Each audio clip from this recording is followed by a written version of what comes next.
오늘도 주의 말씀 전하는 자와 또 말씀을 사모함으로 듣는 성도님들 모두에게 성령님께서 말씀을 잘 깨닫고 이 말씀에 소망을 두고 하루하루 살아가는 자들이 되는 은혜를 베풀어 주시기를 원합니다. 오늘 본문 1절로 3절을 포함하는 계시록 20장 1절로 10절 말씀은 크게 세 부분으로 나누어집니다.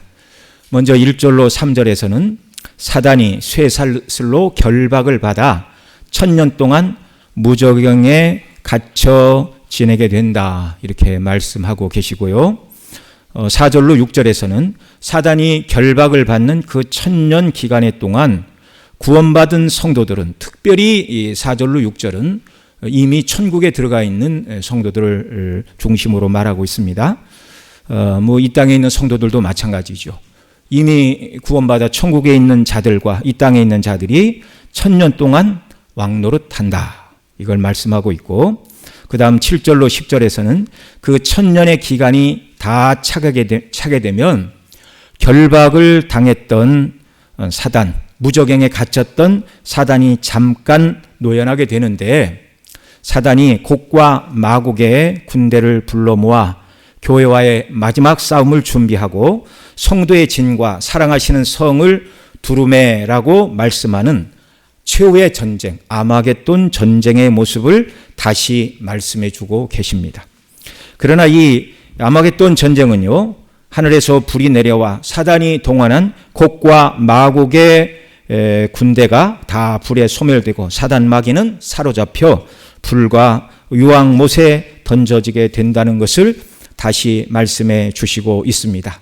이 말씀은요, 우리 앞 시간에 살펴본 계시록 19장 19절로 21절에서 말씀하신 아마겟돈 전쟁의 다른 모습입니다. 우리가 살펴본 계시록 19장 19절로 21절의 아마겟돈 전쟁의 모습은 두 짐승이 사로잡히고 그들을 따르던 세상의 왕들과 장군들과 장사와 자유자나 종이나 큰 자나 작은 자 모두가 다 사로잡혀 새밥이 되는 일, 곧 불못에 떨어지는 내용을 말씀해 주셨다면, 계시록 20장 7절로 10절의 아마겟돈 전쟁의 모습은 악한 자, 사단 마귀가 불못에 던져지는 내용을 말씀해 주고 계십니다.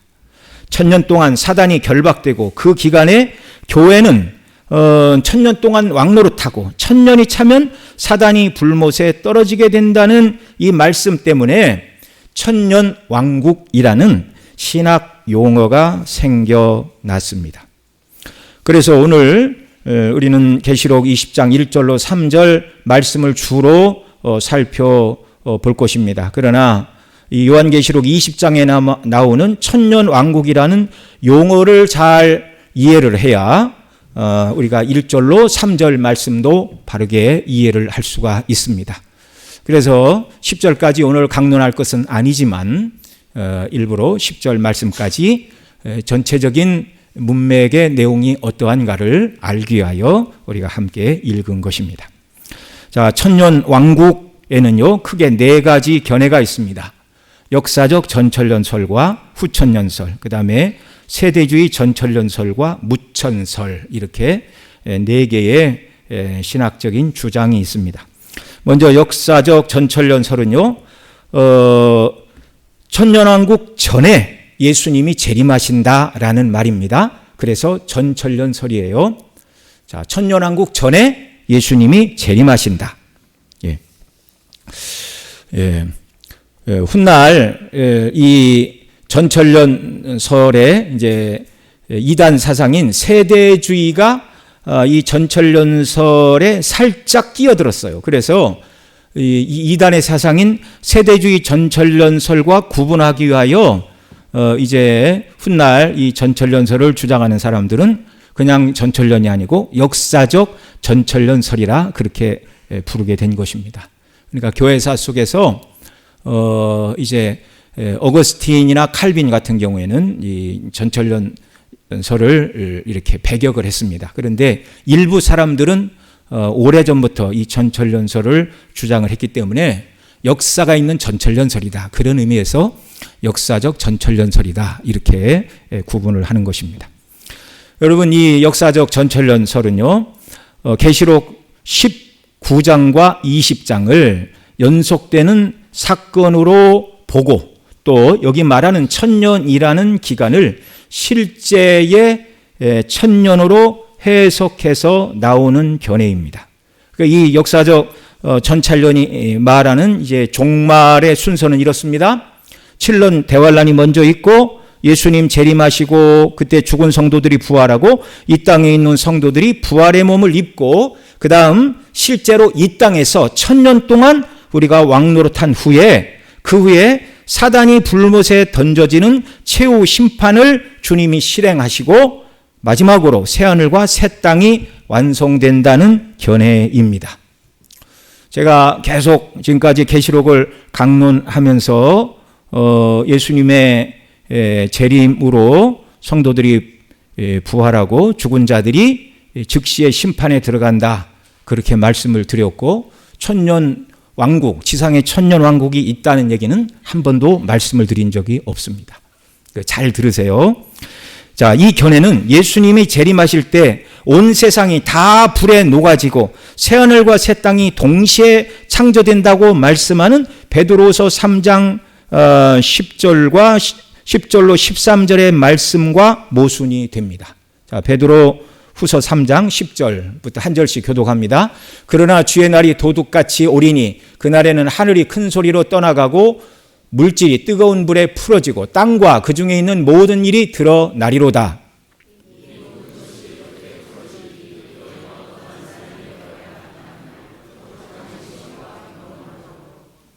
하나님의 날이 임하기를 바라보고 간절히 사모하라. 그날에는 하늘이 불에 타서 풀어지고 물질이 뜨거운 불에 녹아지려니와 우리는 그의 약속대로 의가 있는 곳인 새하늘과 새 땅을 바라보도다. 아멘.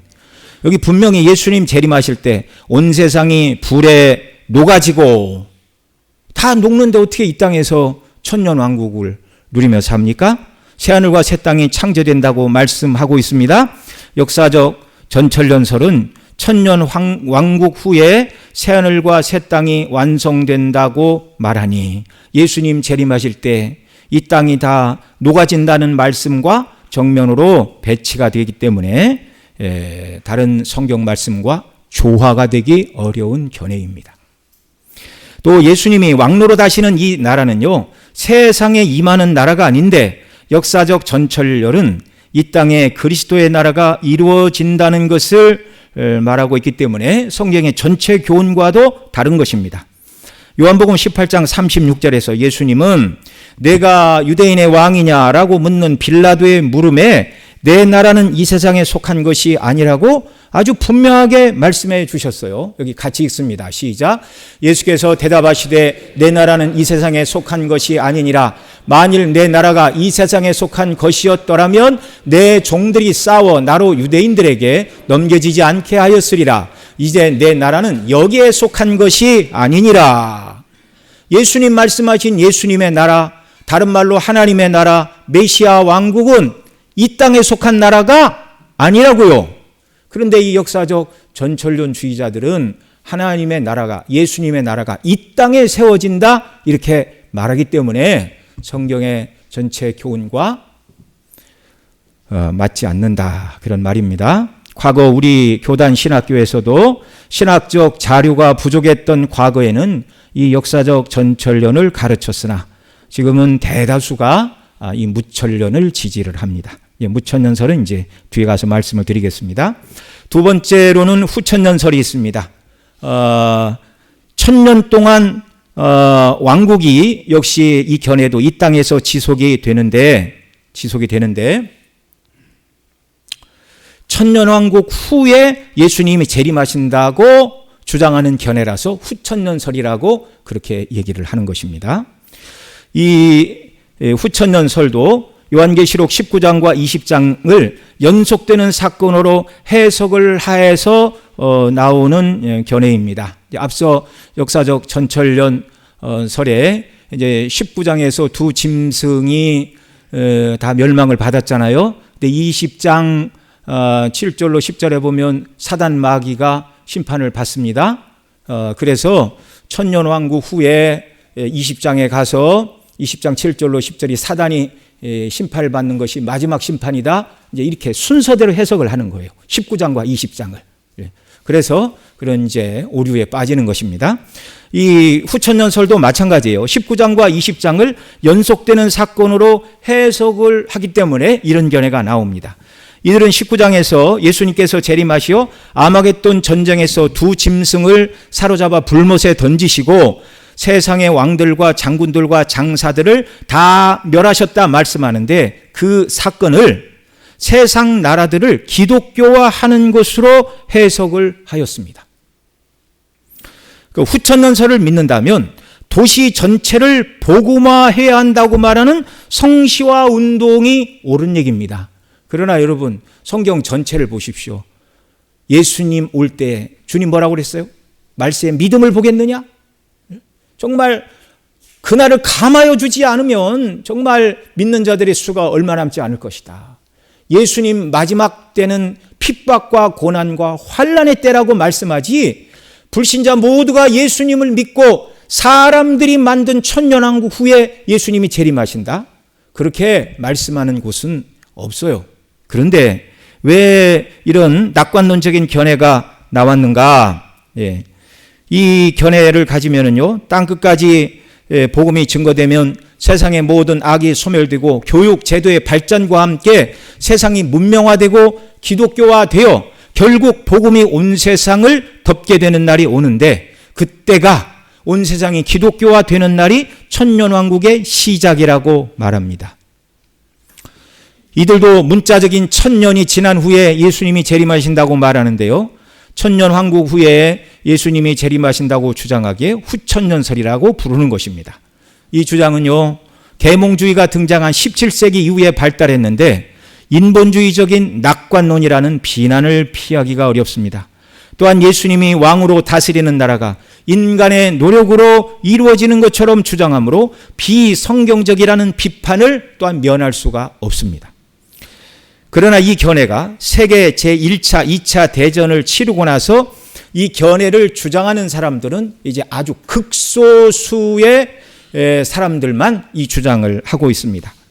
왜 그래요? 과학 문명이 발달하면 좋은 세상이 오는 것이 아니라 더 많은 사람이 죽게 되고, 경제가 발달하면 모두가 잘 사는 것이 아니라 빈익빈 부익부가 심해지는 것이 이 세상이라는 것을 사람들이 보고, 사람들이 만드는 지상 낙원이 온다고 말하는 후천년설의 주장은 설 자리를 잃어버리게 되었습니다. 여러분, 이 지구상에 생산되는 곡식만으로도 모든 사람이 굶주리지 않고 배불리 먹을 수가 있습니다. 그런데 어떤 일이 일어나나요? 농사가 너무 잘 되어서 곡식값이 떨어지면 곡식을 거두지 않습니다. 거두어다가 땅에 묻습니다. 다른 나라는 굶고 있는데. 이게 사람들의 타락과 인간의 욕심으로 말미암아 이 땅의 모든 사람이 예수님을 믿는, 사람이 복음 증거를 해서 이 땅이 다 하나님 나라가 되는 그런 때는 오지 않는 것입니다.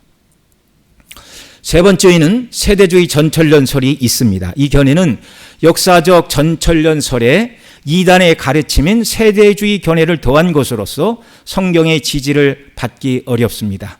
그래서 역사적 전천년이나 후천년설을 주장해도 그것을 이단이라고 말하지는 않아요.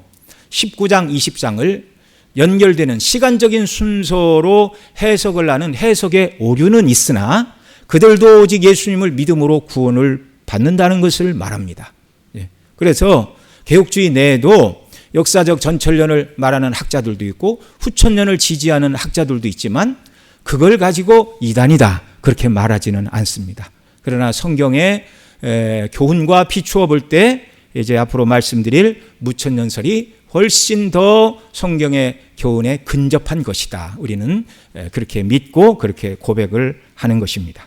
그러나 이 세대주의 전천년이 이단인 것은 성경에 없는 여러 얘기를 하기 때문입니다. 어떻게 보면 한국교회에 가장 많이 소개된 천년왕국론이기도 한데요. 자, 이들의 말세는 이렇게 펼쳐집니다. 그리스도의 공중재림이 있고, 그 다음에 잘 믿는 성도들은 휴거를 당하고, 이때 예수님을 믿기는 믿지만 기준은 뭔가 몰라요. 잘 믿는 사람은 휴거를 당하는데 제대로 믿지 못하는 사람은 휴거를 당하지 못하고 지상에서 7년 대환란을 당한다고 말을 합니다. 저도 어려서 그런 설교를 듣고 자랐습니다. 이 7년 대환란의 기간에 유대인들이 회개하고 돌아오고 그 후 그리스도의 지상재림이 있고, 그 다음 유대인을 중심으로 한 지상의 천년 왕국이 시작된 후 천년 왕국 후에 최후 심판이 있고 새하늘과 새 땅이 완성된다고 가르치는 견해가 세대주의적 전철련설입니다. 이들은 성경이 말씀하지 않는, 가르치지 않는 공중재림과 지상재림을 말하여 예수님의 재림이 2번이라고 말하고 성경에 없는 휴거라는 개념을 만들어냈고, 신앙이 좋은 성도들은 7년 대환란을 겪지 않아도 된다고 말을 합니다. 근데 성경에는 이런 말이 없어요. 지금까지 살펴본 역사적 전철연설, 후천연설, 세대주의 전철연설은 말씀드린 대로 모두 천년을 문자적인 천년으로 해석을 했고, 문자적으로 실제로 1000년 동안 이 땅에서 우리가 다스린다 이렇게 말합니다. 그리고 계시록 19장과 20장을 같은 사건을 다른 모습으로 말씀하는 것으로 보지 않고 시간적으로 연속되는 사건으로 해석을 했기 때문에 이런 오류에 빠진 것입니다. 그리고 앞서 말씀드린 대로 예수님은 요한복음 18장 36절에서 내 나라는 이 세상에 속한 것이 아니라고 분명히 말씀해 주셨는데, 이 세상에서 천년왕국을 말하니 주님의 교훈과도 맞지 않는 것입니다. 이에 비해 가장 성경적인 천년왕국에 대한 설명은 무천년설입니다. 무천년설의 정확한 의미는 천년이 없다는 말이 아니라 천년이 실제 천년이 아닌 상징수라는 말이에요. 그래서 이 천년왕국의 천년은 예수님이 승천하신 때부터 다시 오실 재림의 시간, 교회사 기간인 전체가 바로 천년왕국 시간이다, 이렇게 가르치는 견해입니다. 여러분, 계시록은 환상 가운데 받은 상징으로 가득한 말씀이죠. 구원받은 사람의 총수가 14만 4천이라고 할 때 실제 구원받은 하나님의 백성이 14만 4천밖에 안 된다는 얘기인가요? 그 말도 안 되는 소리예요. 말도 안 되는 소리. 지금 만약에 구원받은 사람의 총수가 14만 4천이라면 초대교회 때 이미 구원받은 숫자는 다 찼어요. 초대교회 때 100년, 200년 내에 이 14만 4천의 수는 다 찼습니다. 역사가 더 이상 진행되면 안 되는 거예요.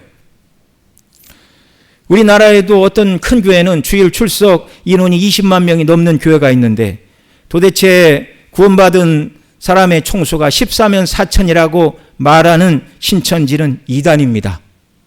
우리나라에서 나타난 신천지, 자기들이 교육받고 구원받은 백성이라고 증서를 발급한 사람만 천국을 가는데 누구 말을 들으니 그 발급 증서가 14만 4천 장이 넘었다는 거예요. 기가 막힌 얘기 아닙니까? 여러분, 성경에 나오는 모든 수를 문자적으로 이해하면 안 되고 다 뭐라고요?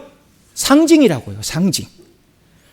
여러분, 마귀를 따르는 자들이 그 이마와 오른손에 짐승의 수요, 짐승의 이름인 666의 표를 받는다고 성경이 말하고 있는데, 이마와 손에 666이라는 숫자가 새겨지는 것이 아닙니다. 이마가 상징하는 생각 속에, 오른손이 상징하는 그들의 행실 속에 마귀를 따라서 산다는 것을 666의 표를 받았다라는 말이라고 우리가 살펴보지 않았습니까? 그런데 왜 여기 20장에 말씀하는 천년 동안 왕노릇하리라, 천년 동안 사단이 갇혔고 천년 후에 노예나 영적인 전쟁을 일으킬 것이다 말할 때 이 천년은 왜 실제적인 천년이라고 해석을 해야만 할까요? 그러니까 그렇게 해석해서는 안 된다는 것입니다. 주님이 내 나라는 이 세상에 속한 것이 아니라고 분명하게 말씀하셨는데 왜 자꾸 이 세상에서 예수님과 우리가 더불어 왕노릇하는 천년왕국이 이루어진다고 말을 해야 합니까? 그러니까 성경 해석이 조금 어긋났어요. 무엇보다 이 땅에서 천년 왕국이 이루어진다고 주장하는 견해를 받기 어려운 것은 천년 왕국에서 모든 것이 육체의 욕망에 집중되기 때문입니다. 이 천년 왕국을 주장하는 사람들의 글을 읽어보면요, 예수님이 역사적 전천년 재림하실 때 우리가 부활의 몸을 입는다고 그랬죠. 그런데 그 부활의 몸을 입고서 먹고 마시고 결혼하여 자녀를 낳고 다른 나라의 토착민들은 부활한 성도들의 쾌락을 위해서 봉사하는 종들이라고 말하고 있습니다. 왜 부활의 몸을 입고 이 땅에서 육신의 일을 도모하며 삽니까? 그래서 무천년설이 역사적 전천년설과 후천년설보다 더 성경적이라는 말입니다. 만일 누가 이 무천년보다 더 성경적이고 더 신학적으로 온전한 견해를 누가 말한다면 우리가 그 말에 귀를 기울여야 되겠지만, 아직까지는 무천년설을 능가하는 성경적인 해석법은 없는 것으로 그렇게 이해하시면 되겠습니다. 자, 오늘 본문 1절로 3절에서 사단이 결박된 이 천년이 예수님이 승천하신 후 재림하실 때까지의 교회사 기간으로 해석을 하는 것이 바로 무천년설인데, 그래서 일부 학자들은 무천년이라 하지 말고 이미 시작된 천년설이라고 말하라. 예수님 승천하신 후 거의 이제 2000년이 다 돼가고 있잖아요.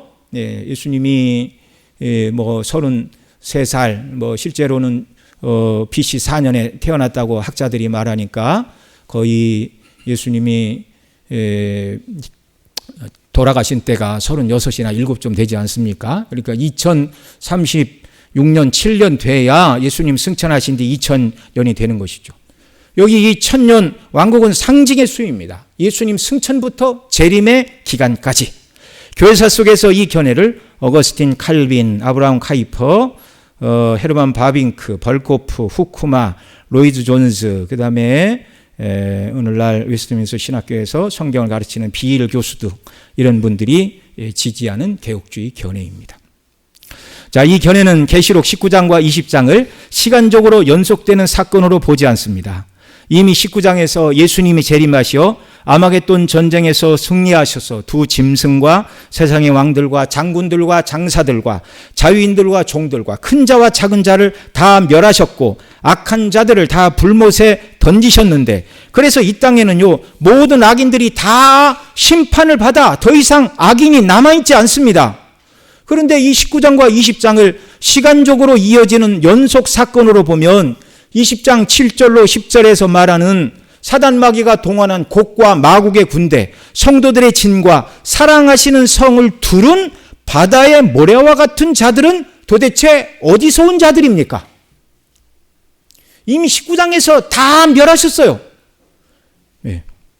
그래서 계시록 19장과 20장은 역사적 전천년이나 후천년설을 주장하는 사람들이 말하는 것처럼 연속되는 사건이 아니라 19장은 두 짐승이 사로잡혀 불못에 던져지고 세상의 모든 왕들과 군사들, 악한 자들이 심판을 받는 내용을 중심으로 하고 있다면 20장 7절로 11절에 기록된 마지막 아마겟돈 전쟁의 모습은 이 악한 자들의 우두머리인 사단 마귀가 사로잡혀 불못에 떨어지는 내용을 중심으로 다른 각도에서 다시금 설명하고 있는 것입니다.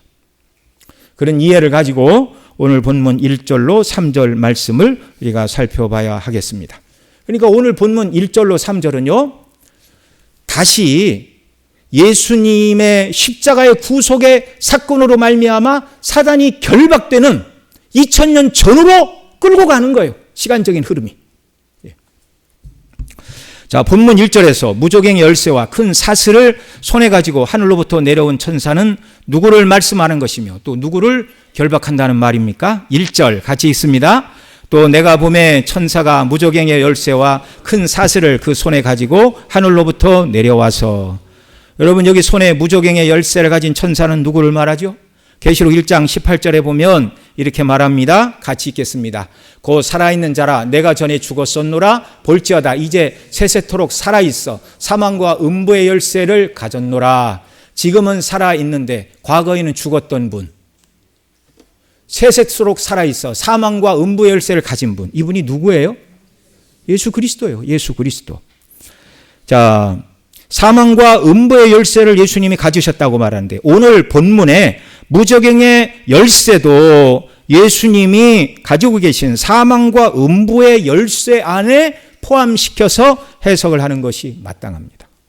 열쇠라는 말은 죽음의 영역을 주관하는 그리스도의 주권을 비유적으로 이르는 말입니다. 그러니까 예수 그리스도는 사망과 음부의 열쇠, 사단과 악한 영들의 거처인 무저갱의 열쇠를 손에 쥐셨을 뿐만 아니라 천국의 열쇠도 예수님이 다 가지고 계세요. 그래서 계시록 3장 7절로 8절에서 빌라델비아 교회를 향하여서 이렇게 말씀하셨어요. 다윗의 열쇠를 가지시니가 내 앞에 열린 문을 두었다. 열면 닫을 자가 없고 닫으면 열 자가 없는 다윗의 열쇠를 가지신 그분이 내 앞에 열린 문을 두었다. 그 열린 문은 바로 예수님 믿고 구원받는 천국의 문을 말하는 것입니다. 예수님 손에 모든 열쇠가 다 들려 있어요. 무저갱 열쇠를 가지신 예수님께서 큰 쇠사슬을 그의 손에 가지고 하늘로부터 내려오시는 이유는 무엇이지요? 그 큰 쇠사슬로 사단을 결박하여 무저갱에 가두시기 위함입니다. 그것이 2절 3절 내용입니다. 같이 읽죠.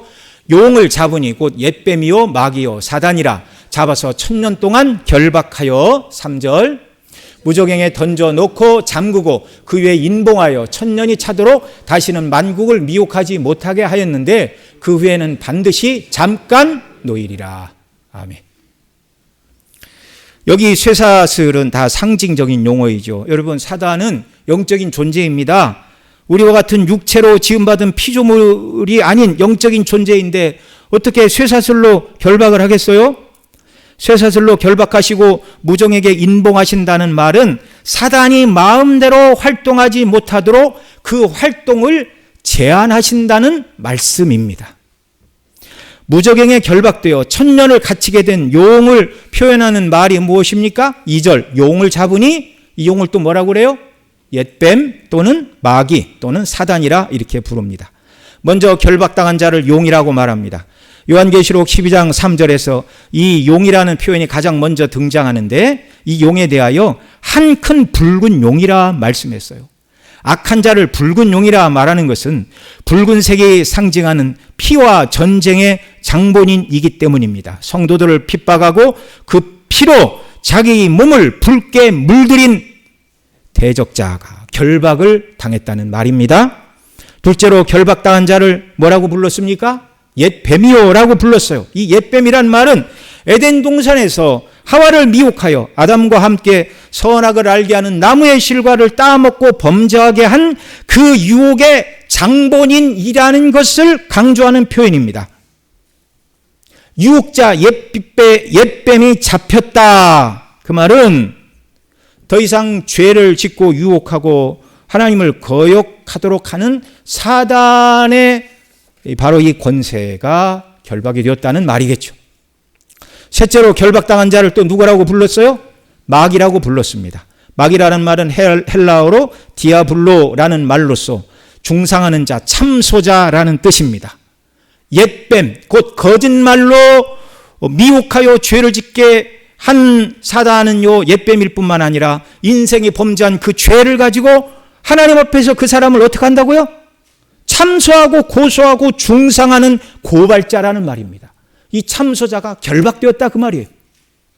넷째로 사단을 결박했다 말합니다. 사단이라는 말은 헬라어로도 사단인데 그 뜻은 대적자라는 말입니다. 하나님을 대적하여 타락하였고 사람을 타락시켜서 하나님을 대적하게 하는 자가 바로 이 대적자 사단 마귀입니다. 이 대적자가 결박을 당했어요. 동일한 한 인격인데 하는 일이 하도 많아서 네 가지로 설명을 하고 있습니다. 그러면 이 사단 마귀를 1000년간 결박했다는 의미는 무엇이죠? 1000년 왕국은 교회 시대인데 이 교회 시대 동안 사단이 어떤 일을 못하도록 결박되었다 그런 말이에요. 그럼 이제 이런 의문이 생겨요. 초대교회부터 지금까지 사단이 교회를 핍박하였고 또 사단의 하수인인 두 짐승, 그 세상 권세를 가진 바닷짐승을 동원하여 세상 권세로 교회와 믿는 자를 핍박하였고 땅에서 올라온 짐승, 거짓 선지자들을 동원하여 이적으로 사람들을 미혹하고 바른 복음을 핍박한 닮도록 한 장본인이 사단 마귀인데, 사단 마귀가 어떤 면에서 결박을 당했다는 말인가? 사단이 무슨 결박을 당하는가? 오늘날도 여전히 성도들을 핍박하는데 어떤 면에서 결박을 당했다는 말인가? 이런 의문이 들 수 있습니다. 이 결박은 어떤 결박이죠? 3절이 말하는 대로 천년이 차도록 다시는 만국을 미혹하지 못하게 하는 결박입니다. 결박된 상태에서 사단이 할 수 없는 것이 뭐라고요? 만국을 미혹하는 것이라고요. 그러나 천년이 차면 교회사 시간이 다 끝나가는 마지막 때에는 반드시 잠깐 놓이는 때가 있는데, 그때에 사단 마귀가 곡과 마국의 군대를 이끌고 교회와 전쟁을 벌이려 하는데, 교회와 성도들을 미혹하여 벌이는 전쟁의 내용이 이거예요. 실제적인 무기를 가지고 싸우는 전쟁이 아니라 영적인 전쟁입니다.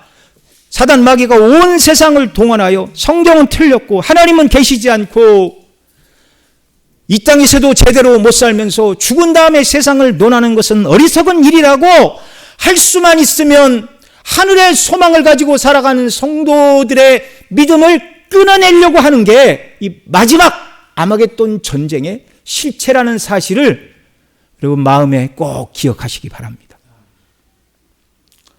물론 지금도 이런 미혹을 사단 마귀가 계속하고 있어요. 이 세상은 아마겟돈 전쟁이 일어나고 있는데, 그러나 예수님 재림을 앞둔 어느 시대에는 이 기독교 복음을 핍박하는 일이 적그리스도가 앞장서서 교회를 잔멸하고 성경을 불태울지 교회로 모이지 못하게 할지 어떻게 할지는 모르겠어요. 그러나 극심하게 기독교 신앙을 핍박하여 믿음이 소용이 없는 것이다, 이렇게 핍박하는 그런 때가 온다는 말입니다.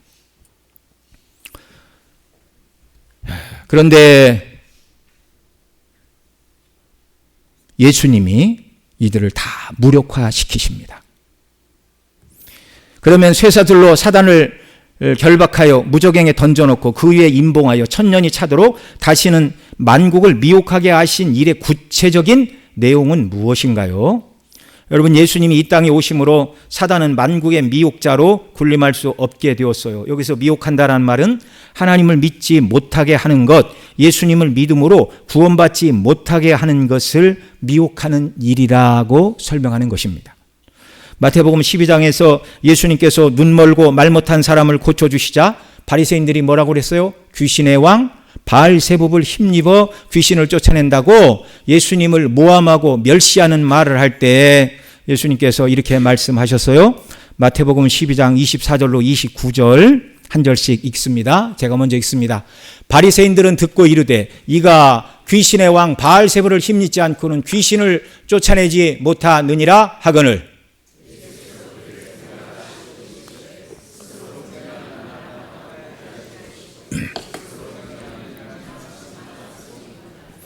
만일 사단이 사단을 쫓아내면 스스로 분쟁하는 것이니 그리하고야 어떻게 그의 나라가 서겠느냐?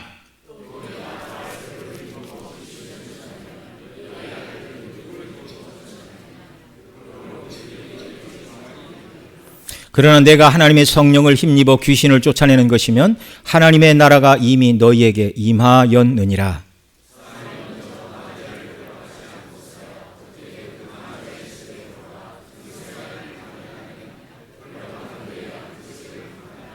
아멘. 여러분, 천국의 왕이신 예수님이 이 땅에 오심으로 이 땅에 하나님 나라가 임하였는데, 예수님이 이 땅에 오시자 강한 자 사단이 예수님 가는 곳곳마다 결박을 당하고 사단의 결박 아래 있던 사람들을 예수님이 빼내주시는 구원의 사건이 일어난 것입니다. 예수님이 눈 멀고 말 못한 사람을 고치신 사건이 사단을 결박하시고 사단의 권세 아래 있던 자들을 빼내신 사건이라 주님이 이렇게 말씀하는 것이죠. 그건 이제 예수님이 가시는 곳곳마다 그런 일이 있었어. 군대 귀신 들린 자에게 귀신을 쫓아내는 일, 결박하고 그에게 귀신이 쫓겨나가는 멀쩡한 사람이 되었을 뿐만 아니라 그 사람이 옷을 입고 이제 예수님의 뒤를 따르겠다 그랬어요. 믿는 자가 되었죠. 그러나 예수님이 허락하지 않으시고 내 마을에 가서 하나님께서 내게 가신 큰 일을 말하라. 그 사람이 가는 곳곳마다 예수가 메시아임을 증거하고 다녔습니다. 사단의 권세 아래서 예수님 빼내신 거예요. 그러나 전 우주적으로 사단이 천년이 차도록 다시는 만국을 미혹하지 못하게 된 사건은 예수님의 십자가의 죽으심과 부활하시어서 하늘로 승천하심으로 사단의 미혹하는 권세가 결박이 되었습니다. 오늘 말씀에서 사단이 묶여서 무저갱에 던져졌다 말씀하는데요. 이 내용을 다르게 설명한 곳이 계시록 12장 9절입니다. 큰 용이 내어 쫓기니 옛뱀 곧 마귀라고도 하고 사단이라고도 하며 온천하를 꿰는 자라. 그가 땅으로 내어 쫓기니 그 사자들도 그와 함께 내쫓기니라 라는 말씀. 사단이 하늘로부터 내쫓긴 이 사건은요, 계시록 12장 5절 앞부분에 내쫓기기 전에 이런 일을 먼저 말씀하고 있어요. 5절 같이 읽죠.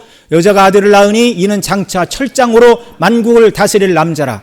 그 아이를 하나님 앞과 그 보좌 앞으로 올려가더라. 아멘. 여자가 낳은 아들은 누굽니까? 예수님이죠.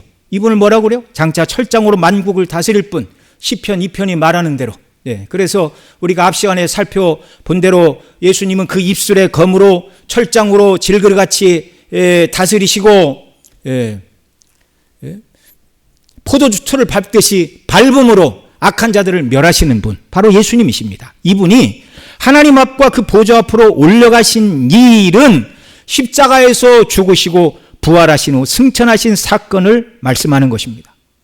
예수님의 부활로 승리하시고 승천하시자 하나님을 대적하여 타락하였고 사람을 타락시켜 하나님을 대적하게 한 대적자 사단, 아담과 하와를 미혹하여 범죄하고자 한 옛뱀, 모든 사람을 사단이 유혹하여 하나님께 죄를 짓도록 하는 뱀의 역사가 계속되었어요. 또 사람을 죽게 하여 피를 흘리게 한 이 용, 또 인간의 범죄한 죄를 가지고 하나님 앞에서 참소하는 마귀가 쫓겨난 같은 사건을 오늘 본문에서는 예수님께서 큰 쇠사슬을 그 손에 가지시고 하늘로부터 내려와 용을 잡으니 곧 옛뱀이요 마귀요 사단이라 잡아서 천년을 결박하여 무저갱에 던져놓고 잠그고 그에 인봉하여 천년이 차도록 다시는 만국을 미혹하지 못하게 하신 사건과 같은 내용입니다. 계시록 12장 9절에서는 하늘에서 사단 마귀가 쫓겨나는 모습을 보여줬는데 그 다음 9절인 10절에서 사단 마귀가 하늘에서 쫓겨난 사건을 큰 소리로 노래하며 설명해 주고 있습니다. 처음에 9절은 오디오만 보이는 거예요. 이를테면 오디오만 사단 마귀가 하늘에서 쫓겨나요. 그런데 영문을 몰라요. 그런데 10절에서 큰 소리로 사단 마귀가 쫓겨나는 걸 설명해 줍니다. 뭐라고요? 10절 같이 읽죠. 또 내가 들으니 하늘에서 큰 음성이 있어 이르되 이제 우리 하나님의 구원과 능력과 나라와 또 그의 그리스도의 권세가 나타났으니 우리 형제들을 참수하던 자 곧 우리 하나님 앞에서 밤낮 참수하던 자가 쫓겨났고. 아멘. 여러분, 택한 백성의 죄를 대신 지시고 십자가에서 죽으시고 부활하심으로 죄값을 다 치르셨음을 부활로 선포하시고 승리의 왕으로 승천하신 예수님의 그 구속의 사건을 인하여, 예수님의 그 권세를 인하여 우리 형제를 참수하던 자, 하나님 앞에서 밤낮 우리를 참수하던 사단 마귀가 하나님 앞에서 쫓겨나는 일, 이것이 오늘 본문에서는 예수님께서 쇠사슬로 사단을 결박하여 무저갱에 던져놓고 인봉하심으로 더 이상 만국을 미혹하지 못하게 하는 일이라는 말입니다. 천년 동안 만국을 미혹하지 못하게 하셨다는 말에서 만국은 이방인들을 말합니다. 오늘 본문 3절에서 천년이 차도록 다시는 만국을 미혹하지 못하게 하셨다고 할 때 만국으로 번역된 헬라어는 에드노스인데 이 말의 본뜻은 이방인, 열방 그런 말이에요. 구약시대에 이방인들이 구원받기가 그렇게 어려웠다는 것입니다. 구약시대는 택한 백성을 위한 구속이 완전히 치루어지지 않았기 때문에 사단 마귀가 이방인들을 얼마든지 미혹하여 하나님께 나아가지 못하게 했다라는 거예요. 그러나 예수님이 죽으시고 부활하심으로 택한 백성의 모든 죄값을 다 대속하심으로 말미암아 사단이 결박을 당했습니다. 그러나 결박당하기 이전에는 사단 마귀가 이방인들을 미혹했다는 말이죠. 그래서 구약에서 이스라엘 백성 말고는 하나님을 아는 자들이 없었습니다. 간혹 이방인들이 하나님께 나오는 경우는 있었으나 유대 민족에게로 와서 할례를 받고 유대인이 된 것이지 이방 민족 전체가 하나님께로 돌아온 경우는 없습니다. 요나서에 보면 요나가 아수르의 성 니느웨에 가서 심판이 올 것이다 회개할 때 그들이 겸비하고 회개함으로 심판이 유예가 되었지만 그렇다고 우상을 다 버리고 여호와 하나님께 돌아온 건 아니었어요. 사단이 이방인들을 미혹하던 시대라서 구약 시대에는 이방 사람들이 하나님께 나오지 못했다는 말입니다. 에베소서 2장 12절에서는 이렇게 말합니다. 그때 너희는 예수님의 십자가의 구속사건 이전에 그리스도 밖에 있었고 이스라엘 나라 밖의 사람이라 약속의 언약들에 대하여는 외인이요 세상에서는 소망도 없고 하나님도 없던 자이더니 예수님 오시기 전에 모든 이방 사람들은 하나님의 약속과 언약 밖에 있었어요. 왜요? 사단이 마음대로 미혹해서 하나님께 나오지 못하게 한 거예요. 사도행전 14장에 보면 바울과 바나바가 누스드라에서 걷지 못하는 사람을 가만히 보고 그에게 믿음이 있는 것을 보고 일으켜 세웠습니다. 그러자 그 루스드라 사람들이 난리가 났어요. 바나바는 제우스요 바울은 말하는 자이니 신들의 대변인인 헤르메스 신이라라고 말하며 이 두 사람을 추앙하여 신이라 말하고 소를 끌고 와 제사하려고 했습니다. 그때 사도행전 14장 15절 16절 사도 바울이 이렇게 말했어요. 같이 읽습니다. 이르되 여러분들이여 어찌하여 이러한 일을 하느냐.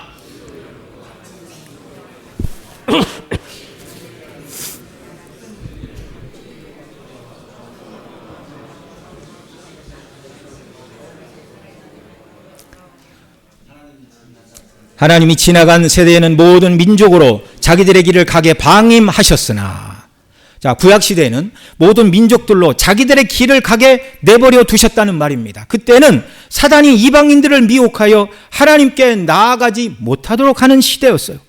그러나 구약시대부터 하나님은요 그리스도 안에서 이방인들을 구원하시기로 작정하셨습니다. 창세기 12장 3절 하반절에 보면 땅의 모든 족속이 너로 말미암아 복을 얻을 것이라. 땅의 모든 족속 이방인들도 아브라함의 믿음에 동참하여 구원 얻게 되는 때, 그때가 언제라고요? 예수님이 구속을 이루신 이후에 그런 일이 있을 것을 말씀하는 것입니다. 또 이사야 54장 1절에 보면 그리스도 안에서 이방인들이 구원 얻는 숫자가 유대인보다 많아질 것을 이렇게 말합니다. 여기 같이 읽죠. 잉태하지 못하며 출산하지 못한 너는 노래할지어다. 산고를 겪지 못한 너는 외쳐 노래할지어다. 이는 홀로 된 여인의 자식이 남편 있는 자의 자식보다 많음이니라. 여호와께서 말씀하셨느니라. 여러분, 여기 잉태하지 못하고 출산하지 못한 홀로 된 여인은 이방인들을 비유적으로 이르는 말입니다. 남편 있는 자들은 유대인들을 말하는데 하나님께서 친히 하나님 자신을 이스라엘의 남편이라고 말씀해 주셨어요. 그래서 그리스도를 통한 구원이 이루어지는 복음의 시대에는 이제 구원 얻는 자들이 유대인의 경계를 벗어나서 더 많은 이방인들이 복음을 듣고 구원을 받게 될 것을 약속하시는 말씀입니다. 왜 그런가요? 이제 사단 마귀가 결박되어 더 이상 만국 정확하게 이방인과 열방들로 하여금 하나님께 나아가지 못하도록, 예수님을 믿지 못하도록 미혹하는 일을 할 수 없도록 결박되어 있기 때문에 그런 것입니다. 그러나 결박하여 사단을 무저갱에 던지시고 인봉하셨다는 이 말이 절대적인 감금, 아무것도 못하게 하는 것은 아니라는 것을 기억해야 됩니다. 앞서 말씀드린 대로 성도들이 이마에 인을 치심으로 보호하신다는 말씀은 영적이고 구원론적인 보호를 말씀하는 것이지 성도들에게 어떤 물리적인 고난과 고통이 없다는 말이 아닙니다.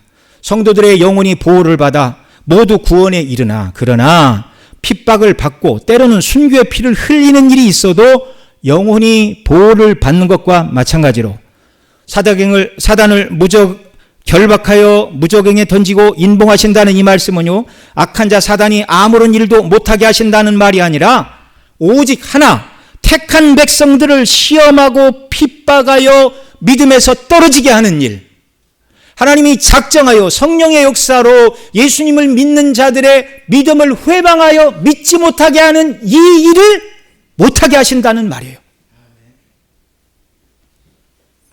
사단 마귀가 미혹할 수 없도록 하신 만국 곧 이방인은요, 모든 이방인들을 다 말하는 것이 아니라 택한 백성들만을 말하는 것입니다.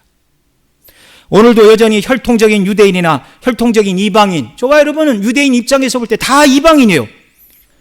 자, 이런 이방인 가운데 오직 하나님께서 택하신 백성들에게만 사단 마귀가 예수님을 믿지 못하도록 미혹할 수 없다는 말입니다.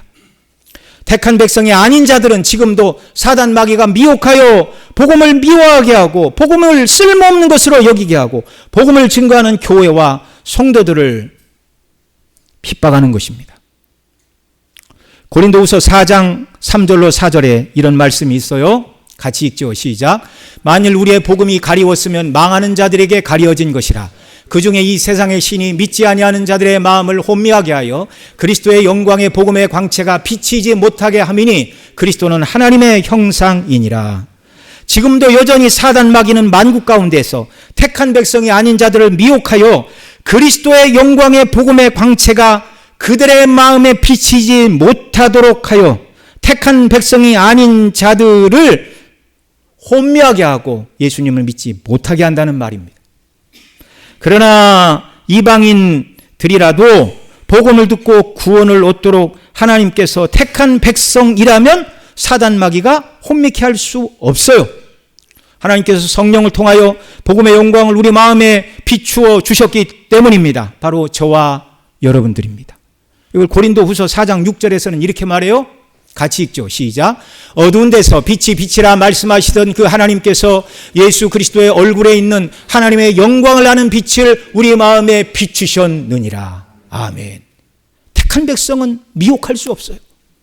그래서 이방인인 저와 여러분들도 복음을 듣고 구원 얻어 하나님을 아버지라 부르고 어린 양의 혼인잔치를 고대하며 이 땅을 살아가는 것입니다. 예수님께서도 친히 죽으시고 부활하심으로 말미암아 이방인들을 미혹하여 믿지 못하게 하는 세상 임금인 사단이 쫓겨나게 될 것을 요한복음 12장 31절로 33절에서 이렇게 말씀하십니다. 같이 읽죠. 시작. 이제 이 세상에 대한 심판이 이르렀으니 이 세상의 임금이 쫓겨나리라. 내가 땅에서 들리면 모든 사람을 내게로 이끌겠노라 하시니 이렇게 말씀하시면 자기가 어떠한 죽음으로 죽을 것을 보이심이라. 여기 31절에서 세상 임금 곧 사단 마귀가 쫓겨날 것이다. 임금이라는 것은 주관자라는 말이에요. 세상 모든 사람들을 자기 마음대로 주장하던 사단 마귀가 쫓겨나게 된다. 그런데 어느 때 사단 마귀가 쫓겨나게 되는가? 내가 땅에서 들리면. 땅에서 들리는 사건이 뭐예요? 33절에 이렇게 말씀하시면 자기가 어떠한 죽음으로 죽을 것을 보이십니다. 십자가에 못 박혀 죽으심으로 말미암아 땅에서 들려 나무에 달려 죽으심으로 말미암아 우리의 죄값을 치르시고 부활하실 때 예수님이 승리하심으로 사단 마귀가 쫓겨나 이방인들은 미혹을 못하게 하여 그 다음 32절 하반절이 말하는 대로 모든 사람을 내게로 어떻게 하신다고요? 이끌리라. 여기 말하는 모든 사람은 택한 백성을 말하는 겁니다. 택한 백성 모두 이방인이라 할지라도 당신이 대속의 피값으로 사내신 그들을 사단이 미혹하지 못하게 하시고 이끄신다는 말씀이에요. 여러분, 성경은 정말 처음부터 끝까지 톱니바퀴처럼 정확하게 다 맞아 들어갑니다. 1600년 이상의 기간을 두고 기록된 성경인데 창세기에서 계시록까지 톱니가 딱 맞아 들어가요. 성경의 원저자가 누구예요? 성령님. 성령께서 구약의 선지자, 신약의 사도들을 감동하사 하나님의 구원의 경륜을 증거하게 하셨습니다. 예수님은 초림 때 오시어서 죽으시고 부활하심으로 사단을 결박하여 놓으셨고 재림 때 오시어 불못에 던지십니다. 우리의 구원도 초림 때 원리적으로 완성이 되었는데 재림 때 완성된다고 말씀드린 것과 같은 이치입니다. 그러나 여러분, 천년이 차면 예수님 재림이 가까울 때가 되면 무저갱에 갇힌 사단이 잠시 노예나는 때가 있을 것입니다. 이 사실을 3절 하반절 천년이 차도록 다시는 만국을 미혹하지 못하게 하였는데 그 후에는 반드시 잠깐 노일이라 말씀하는 내용이 그것입니다. 그리고 사단이 잠깐 놓이는 그때가 계시록 20장 7절로 11절에 곡과 마국의 군대를 모아 교회와 더불어 영적인 싸움을 벌이는 때라고 말씀을 드렸습니다. 이때를 사도 바울은 데살로니가 후서 2장 6절로 12절에서 이렇게 표현합니다. 여기 한 절씩 교독합니다. 너희는 지금 그로 하여금 그의 때에 나타나게 하려 하여 막는 것이 있는 것을 아나니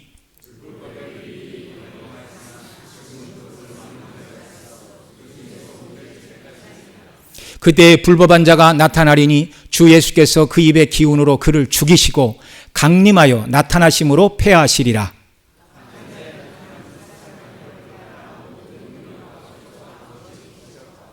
불의의 모든 속임으로 멸망하는 자들에게 있으리니 이는 그들이 진리의 사랑을 받지 아니하여 구원함을 받지 못함이니라.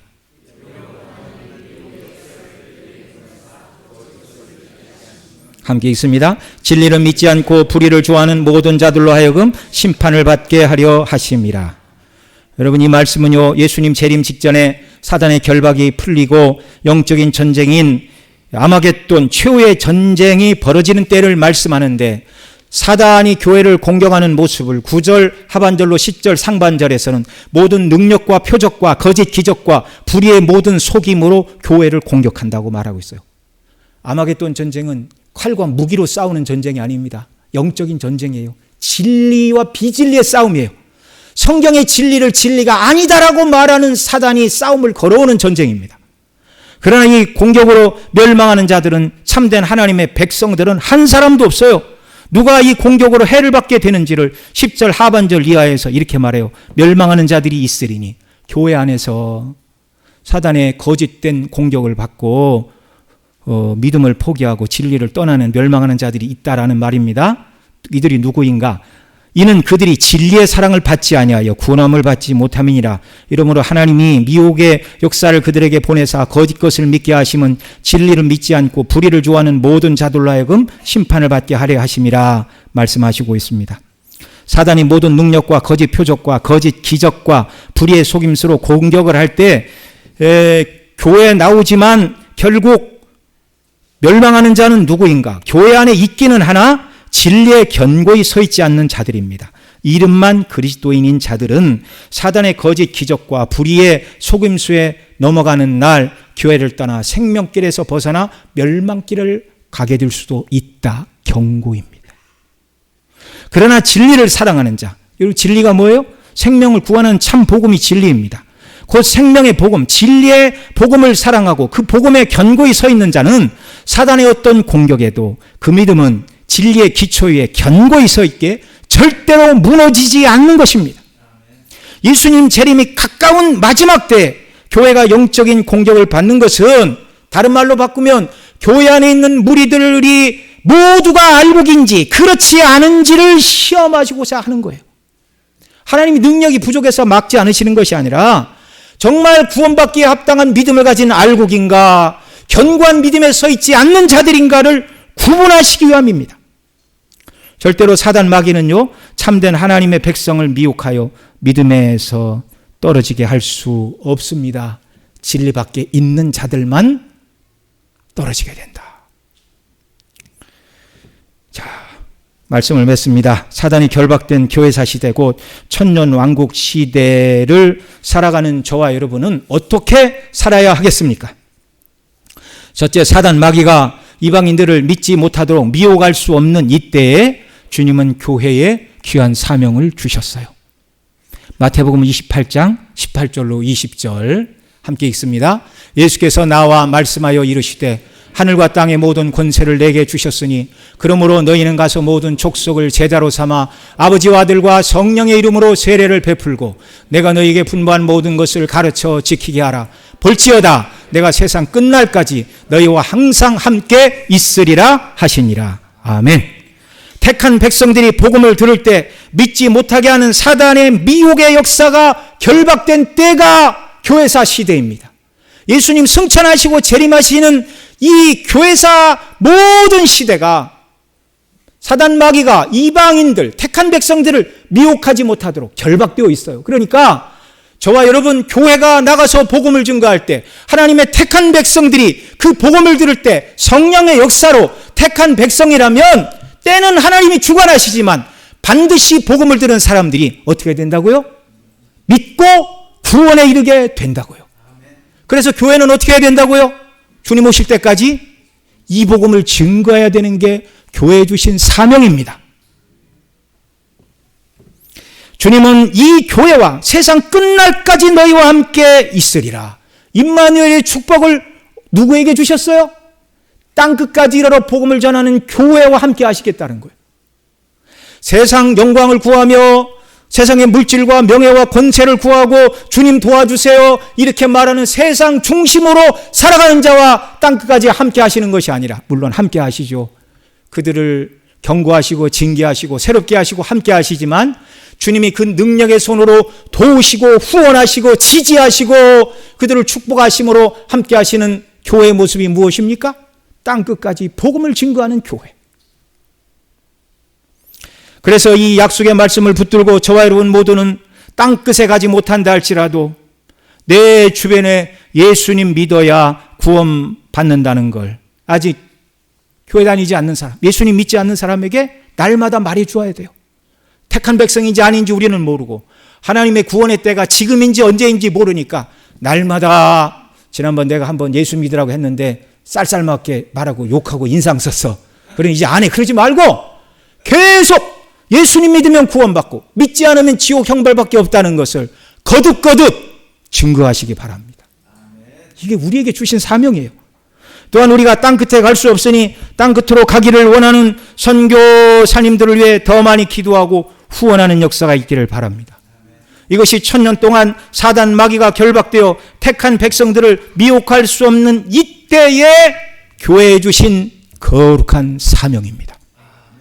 둘째로 저와 여러분 모두는 사단이 잠시 무저경에서 노예나 마지막 전쟁인 아마겟돈 전쟁을 벌이는 날, 곧 영적인 전쟁이요 진리의 싸움을 걸어오는 날, 진리 곧 복음을 사랑하여 데살로니가후서 2장 12절에서 진리를 믿지 않고 불의를 좋아하는 모든 자들로 하여금 심판을 받게 하시는 그때에 진리를 믿지 않고 불의를 좋아하는 자로 발견되어 사단 마귀의 거짓 이적과 불의의 속임수에 넘어가지 않는 자들이 되시기를 바랍니다. 도리어 진리를 사랑함으로 진리의 사랑을 받고 믿음에 견고히 서서 항상 주님을 섬기고 주님이 베푸시는 어린 양의 혼인잔치에 참여하여 영원한 영생의 복을 영원토록 누리는 저와 여러분 모두가 되시기를 간절히 소원합니다. 우리 다 함께 들은 말씀 붙들고 하나님 앞에 통성으로 기도하겠습니다. 같이 기도하십니다.